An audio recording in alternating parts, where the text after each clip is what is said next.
This is the all-new BMW M2. It might be the smallest full-fat M car you can buy, but it's shaping up to be one of the best performance cars on sale. Why? Well, in this video, I'll tell you everything you need to know about it. I'm Matt Watson, and you're watching Car Wow.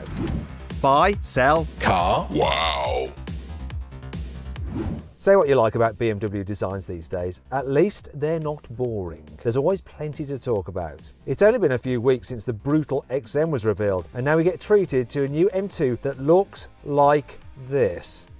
It's not pretty in the traditional sense, but it will definitely turn heads, though maybe for the wrong reason. Anyhow, the silhouette is similar to the standard M2 40i Coupe. There's a long flat bonnet, a steeply raked windscreen and a sloping roofline. Okay, so the M2's carbon fibre roof is all new. That's all fairly normal. It's below this though where things start to get weird. And by weird, I mean very square. The front bumper has gaping intakes cut into it to feed cold air into the engine and brakes, but they aren't sharp and angular like the ones on the old M2. The central intake is a massive rectangle and the ones on each side are perfectly square. Well, almost. It's like BMW bought a new tool that only cuts 90-degree angles and they couldn't wait to use it. Anyway, the kidney grills are quite subtle compared with some recent BMW M cars. Yes, I'm looking at you, XM, but the M2's frameless grille design makes it look like someone's stolen a piece of trim off your brand new BMW. At the side you get some thicker side skirts and a pair of signature door end mirrors with extra aerodynamic flicks. There are also some M2 exclusive alloy wheels that measure 19 inches at the front and 20s at the back. Speaking of the back, you also get a brand new rear bumper with a contrasting black diffuser, which probably doesn't do all that much diffusing.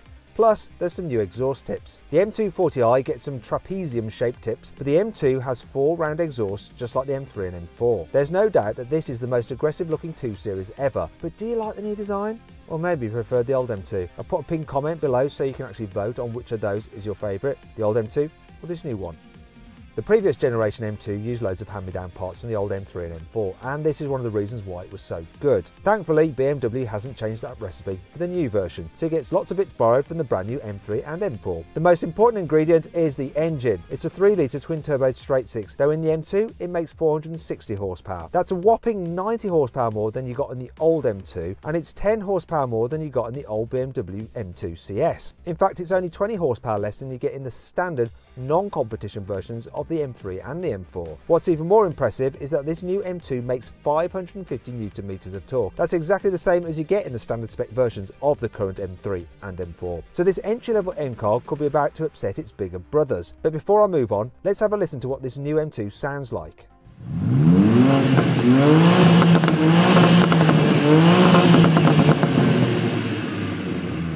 In the UK, you can only get the M3 and M4 with an automatic gearbox, but the new M2 comes with the option of a 6-speed manual. BMW has fitted manual versions with a gear shift assistant that can rev match for when you want to shift down, but you can always switch this off if you fancy doing it yourself.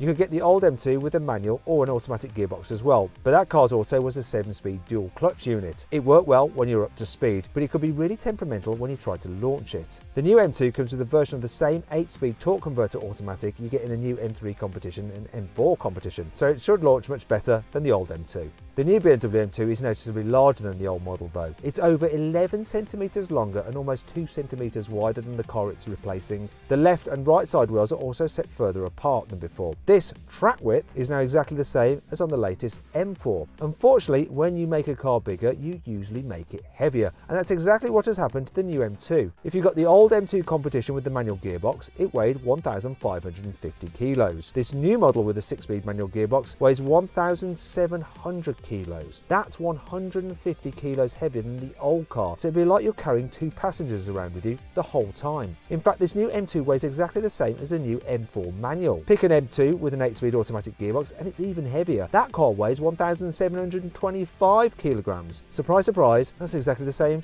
as the automatic M4 competition. Despite borrowing loads of parts from other BMW M cars, there's one very important difference between the new M2 and the latest M3 and M4. You can't get the M2 with xDrive 4-wheel drive. Well, not yet anyway. BMW hasn't actually confirmed if it'll make a 4-wheel drive M2, but the latest M2 40i comes with 4-wheel drive as standard, and both the cars use the same basic platform. So there's a chance that BMW might develop an M2 competition, or maybe even an M2 CS with 4-wheel drive and more power. Maybe it'll have the same 4-wheel drive system as the M4.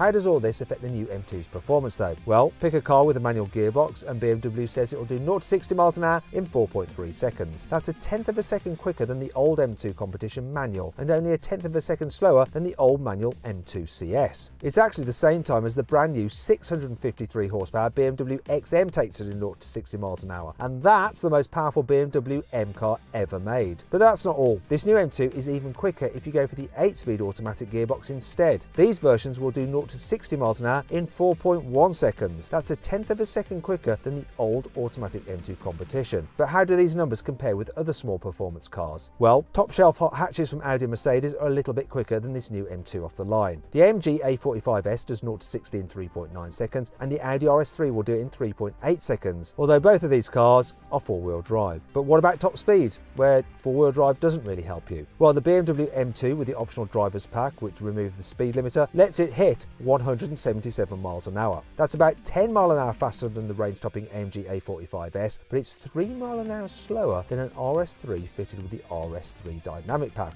BMW has fitted plenty of chassis bracing to the new M2 to make sure it's stiffer than the standard 2 Series Coupe. There are new metal rods connecting the suspension strut towers to the bulkhead, and you get extra metal sheets called shear panels underneath the front and rear subframes. The M2 also has extra metal bracing around the rear windscreen pillars and under the boot floor. This will sound good to anyone who had an old E46 M3. Those had a reputation for cracks forming in the boot floors and rear subframe mounts. Other upgrades include the standard fit M-Spec rear differential and adaptive suspension. These both work in the same way as in the M3 and M4, and you can adjust how they feel when you're driving by switching between the usual Comfort, Sport and Sport Plus modes. The new M2 comes with a huge dual-screen infotainment display that stretches from the driver's side all the way across the centre of the dashboard. It comes with all the usual smartphone mirroring technology you'd expect, and it runs a few M-specific features including the M-Drift Analyzer and M-Lap Timer. But that's not the only sporty upgrade for the new M2. There's plenty of contrasting M-coloured stitching all over the cabin. And you get new heavily bolstered sport seats as standard. But if that's not racy enough for you, you can pay extra for some leather trimmed buckets with carbon backs. These don't just look fancy, they help save almost 11 kilos compared with the standard seats. And you don't have to worry about these fancy seats taking up too much space in the back either. The new M2's wheelbase, which is the distance between the front and rear wheels, is more than 5 centimetres longer than the old M2.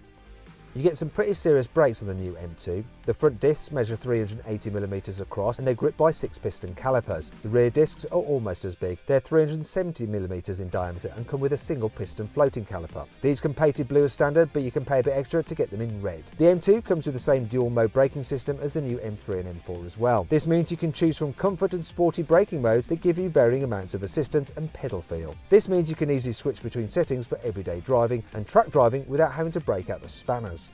The new BMW M2 goes on sale in the UK in May 2023 and will cost from £61,495. That's about £900 more than a Mercedes-AMG A45S, and it's almost £9,000 more than a new Audi RS3. Now that sounds like a lot, but remember, the M2 is more like a pocket-sized M4 than a tuned-up hot hatch. And one of the best things about the new M2 is that it costs about £18,000 less than a new M4 competition. Does it mean it's one of the best value BMW M performance cars on sale? Well, make sure you subscribe to this channel because I'll let you know as soon as I drive it.